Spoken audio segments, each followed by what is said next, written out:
Fala pessoal, nesse vídeo eu vou te oferecer uma grande pílula vermelha. E vou te avisar isso desde já, que é para você ter ciência de que se você continuar assistindo o vídeo, eu vou entender que você tem a mente aberta e você aceitou tomar essa pílula vermelha. Mas antes de eu te oferecer a pílula vermelha, e antes da gente começar essa viagem pela Toca do Coelho, eu quero que você guarde bem fixo na sua mente o seguinte: nada, absolutamente nada vale mais do que o tempo. Isso pode parecer uma dessas frases de lugar comum, mas ela é igualmente, profundamente verdadeira.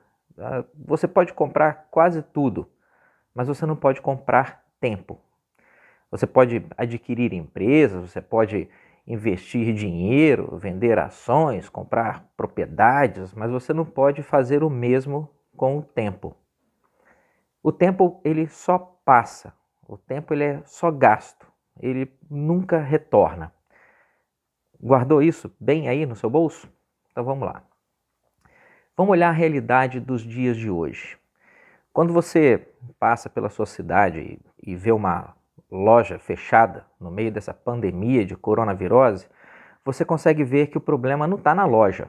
O problema está nas leis que o município implantou.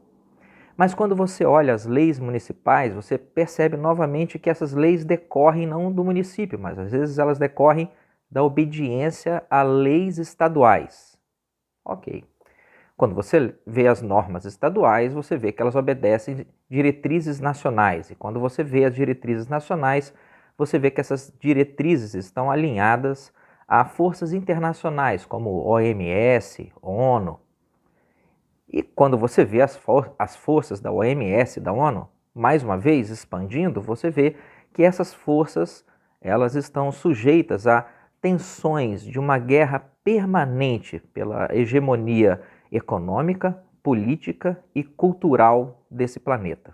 Então, quando você olha lá e vê uma loja fechada, e se sua visão é ampla e boa o suficiente, você não vê só uma loja fechada, você vê um sintoma de uma tensão geopolítica que é muito, mas muito maior que apenas os 50 metros quadrados da loja. E essa é uma tensão antiga. Essa tensão ela remonta aos primeiros reinos e impérios que surgiram na civilização humana. Mas por que a gente iria parar as esferas de interesse nesse nível? E se houvesse uma esfera ainda maior que esse nível? Uma esfera com atores ainda maiores e mais poderosos que os líderes políticos que a gente vê todos os dias fazendo discursos na TV e pedindo votos por aí de tempos em tempos. Se houvesse uma esfera desse tamanho, aonde que ela estaria? O primeiro homem que a gente tem registro que atingiu uma fortuna maior que $1 bilhão foi John Rockefeller, em 1916. 100 anos depois, já existem no mundo mais ou menos 2.500 indivíduos cujas fortunas ultrapassam a marca de $1 bilhão. Se a gente somar as fortunas dessas pessoas todas, isso chega a um volume total de quase 10 trilhões de dólares. Em outras palavras, isso equivale a falar que 0,00003% da população mundial detém nas suas mãos 1/10 de todo o dinheiro que circula anualmente pelo mundo. E essa é uma esfera bem grande. Será que essas 2.500 pessoas bilionárias, elas levam suas vidas por aí pensando cada uma no próprio umbigo? Ou será que elas andam em grupos? Provavelmente elas andam em grupos. O Clube Bilderberg é uma prova disso. Mas esse Clube Bilderberg, ele provavelmente não é o único e menos ainda o grupo principal. Se você faz parte de uma lista muito restrita das 2.500 pessoas que são bilionárias nesse mundo, o seu clube exclusivo, quase certamente ele jamais vai ser noticiado por aí e menos ainda ele vai aparecer descrito na Wikipédia. Então vamos dizer que você faz parte desse clube reservado, vamos dizer que você tem 10 bilhões de dólares na sua conta. Isso não é exatamente muito dinheiro nesse clube. O membro mais rico da lista dos 2.500 é o Jeff Bezos, que é o dono da Amazon, e ele tem uma fortuna estimada em 114 bilhões de dólares. Mas 10 bilhões de dólares é o suficiente para que você seja convidado para alguns coquetéis e reuniões lá do clube. Que tipo de assunto vocês tratariam nesse clube? Certamente o dinheiro ia estar entre os tópicos principais. Como fazer mais dinheiro, como garantir que o seu dinheiro não perca valor, como é que você faria para poder blindar a sua fortuna das oscilações dos mercados mundiais. Mas, considerando os bilhões e bilhões de dólares na mesa, o dinheiro eventualmente ele ia deixar de ocupar o centro das preocupações. A grande preocupação de vocês, no final das contas, seria como ter mais daquilo que vale mais do que dinheiro. A grande preocupação de vocês seria como ter mais tempo, como viver mais. Nos últimos séculos, a expectativa de vida ela aumentou substancialmente. No ambiente hostil lá do Paleolítico, 10, 15 mil anos atrás, a expectativa de vida era de mais ou menos 33 anos, e essa média ela se manteve até por volta da Era Moderna. Foi graças aos avanços tecnológicos que na década de 50 a gente alcançou uma expectativa de vida de mais ou menos 50 anos de idade. E agora, no século XXI, a gente chegou a uma longevidade média em torno de 72 anos. Só que não existe um limite biológico conhecido sobre quanto tempo que um ser humano pode viver. A gente não tem essa conta. Isso não quer dizer que a nossa expectativa de vida seja ilimitada. Isso significa só que a gente não conhece com exatidão até quantos anos um ser humano pode ir. Talvez esse limite aí esteja em 115 anos, talvez ele esteja em 200 anos, talvez mais do que isso. A gente não sabe. No final das contas, tudo vai depender das condições do meio e dos recursos tecnológicos que você tem disponível para poder prolongar a sua vida. Então, um belo dia, você lá no seu clube de bilionários, você chega à conclusão óbvia de que brincar com os mercados mundiais não é suficiente. Ter mais dinheiro e garantir que as suas fortunas continuem valendo uma fortuna não é o suficiente. Vocês não querem deixar uma herança ou um legado, vocês querem o prato principal, vocês querem viver o máximo possível. Tudo que vocês precisam fazer é investir um pouco de dinheiro nesse sentido. E dinheiro nunca foi problema. Se cada um do grupo gastar o quê? 10% da sua fortuna para poder fazer pesquisas sobre tecnologias que garantam a longevidade, isso significa que num grupo de 2.500 pessoas, vocês teriam mais ou menos $1 trilhão prontamente disponíveis para serem investidos nesse sentido. E manipulando os mercados mundiais, patrocinando golpes políticos, conflitos armados e desentendimentos ideológicos, midiáticos, vocês iam poder ir aumentando e acrescentando cada vez mais fundo para essas investigações sobre como envelhecer sem envelhecer. Esses estudos certamente eles envolveriam aí o aperfeiçoamento de drogas e técnicas anti-envelhecimento. Alguns desses recursos, como cirurgias plásticas, próteses, botox, cremes, dietas, células-tronco, reposição hormonal, alguns desses recursos já alcançaram o mundo dos mortais. Mas é honesto você teorizar que nesse clube exclusivo dos 0,00003%, Os estudos sobre como retardar ao máximo o envelhecimento, eles já devem estar bem mais avançados do que isso que alcançou o nosso mundinho mortal. Então, com relação a medicamentos, por exemplo, já existem dezenas de substâncias que se mostraram eficientes em inibir a morte celular em pesquisas realizadas com vírus e moscas. Mas por que vocês iriam restringir o escopo das suas pesquisas ao uso de medicamentos que envelhecem só, que podem diminuir o ritmo de envelhecimento só do corpo? Por que não expandir as suas pesquisas para o uso de órgãos ou mesmo corpos não envelhecidos? Em um cenário possível, porém terrível, a gente poderia preservar nossos cérebros simplesmente trocando de corpo quando o corpo anterior tivesse muito danificado. Se você acha que isso é o cúmulo do delírio, deixa eu te contar um negócio. Nos anos 1990, alguns estudos realizados em animais, eles pavimentaram o caminho, por exemplo, para o primeiro transplante de mão bem-sucedido em um ser humano. Essa cirurgia foi realizada nos Estados Unidos em 1999. Transplantes de pernas também já são viáveis, e transplantes de rim, de córnea, coração, pulmão, intestinos, até transplante de rosto, eles já viraram lugar comum nas manchetes. Por que não, então, fazer um transplante de cabeça? Há alguns anos, um cirurgião italiano chamado Sergio Canavaniero, ele recebeu autorização do governo chinês para realizar esse tipo de cirurgia. Pegar o corpo de um doador com morte cerebral, tira a cabeça desse corpo, o corpo está bom, a cabeça está com morte cerebral. Você tira a cabeça desse corpo e pega a cabeça de outra pessoa e coloca ali, alguma pessoa que está com uma doença músculo-degenerativa, incurável, alguma doença grave e progressiva.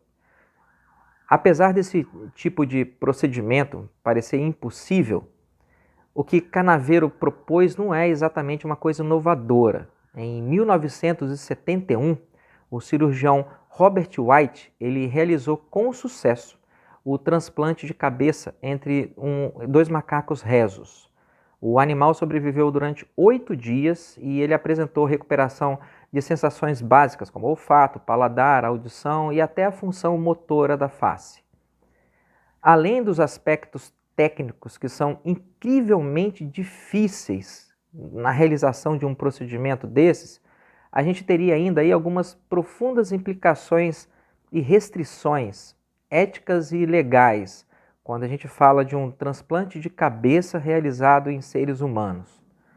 O que aconteceu no final foi que o experimento proposto por Canavero levantou tantas controvérsias e causaram uma repercussão tão grande entre os médicos e a opinião pública que a maioria das pessoas acabou reprovando veementemente a possibilidade de alguma coisa assim ser feita. Mas vamos voltar lá para o seu clube dos muito, muito ricos. Dinheiro não é problema. A preocupação de ganhar tempo, ela tem prioridade sobre todo o resto. E estudos feitos com vírus, moscas e macacos, e tubos de ensaio, estudos assim, eles jamais substituiriam o valor de estudos realizados em seres humanos. Então, o que vocês poderiam fazer? É simples. Vocês poderiam comprar terras ou ilhas ou navios, laboratórios e colocar nesses locais pesquisadores e cobaias humanas para que investigações fossem realizadas. Isso ia custar uma fortuna, mas que diabo, fortuna você já tem. E, como diz o ditado, todo homem tem seu preço e só morrerá honrado caso ninguém o ofereça. Com bilhões e bilhões de dólares no bolso, encontrar as pessoas com os conhecimentos certos e as moralidades nem tão certas e capazes de negociar um preço acessível pelos seus serviços, isso aí não ia ser um grande problema. O problema seria onde encontrar as cobaias voluntárias. Bom, fique sabendo que a cada ano 275 mil pessoas desaparecem no Reino Unido. Nos Estados Unidos, só em 2019, desapareceram cerca de 600 mil pessoas, sendo que 73% dessas pessoas elas tinham menos de 21 anos de idade.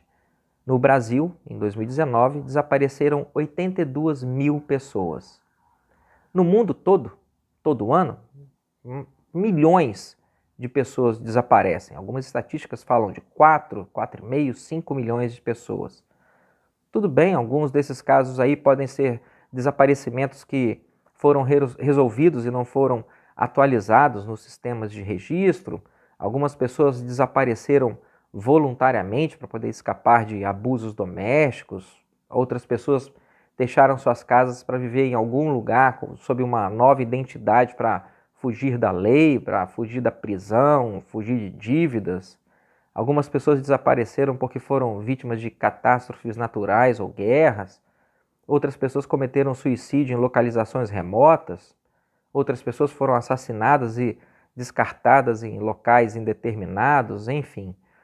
Mas nesse imenso volume de pessoas desaparecidas, também se encontram pessoas que foram desaparecidas para serem vendidas como mão de obra escrava ou escravos sexuais.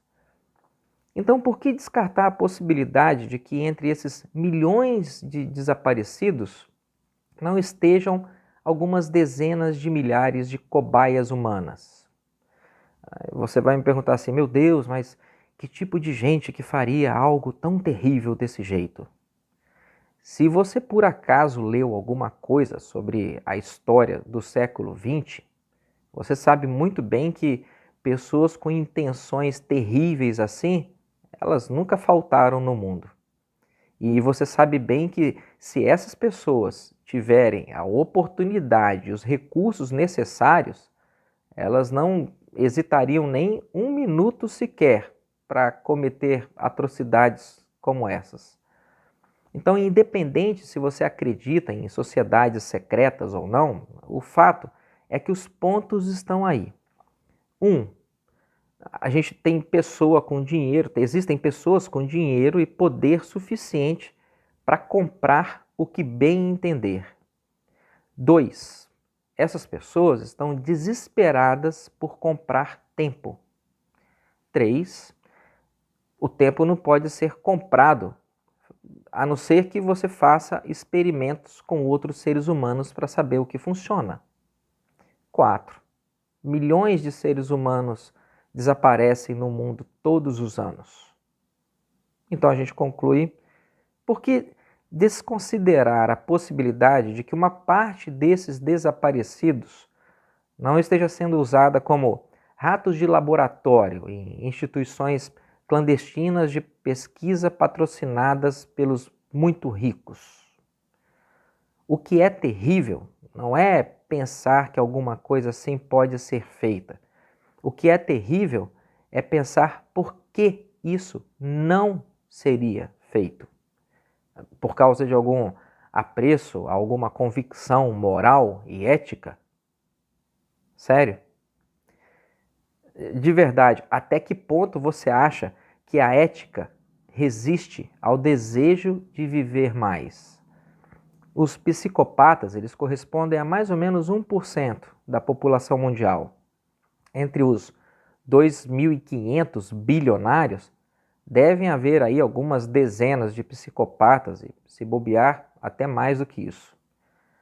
Então, sempre que o clube exclusivo dos psicopatas sem moral precisar de novas fontes de financiamento ou de uma camuflagem para suas operações, esses iluminados, eles poderiam plantar manchetes de crises político-ideológicas na mídia mundial ou espalhar alguma nova pandemia aterrorizante. E isso iria desviar a atenção pública ao mesmo tempo em que aumentaria o capital que eles precisam para poder investir nessas pesquisas. Lá na outra ponta desse clube, um dos sinais e sintomas de que isso pode estar ocorrendo está na loja que você viu fechada recentemente. Isso tudo pode parecer muito hediondo, eu sei, mas esse é o tipo de coisa que se esconde por trás do mundo que foi colocado diante dos seus olhos para que você não enxergasse a verdade. E a verdade, ainda que ela liberte, ela nunca foi feita para os estômagos mais fracos. E, para ser sincero, a verdade pode ser mais difícil de ser engolida que uma grande pílula vermelha. Pensa, pensa e acorda. Onde vai um de nós, vamos todos nós. Um abraço, pessoal, e boa reflexão.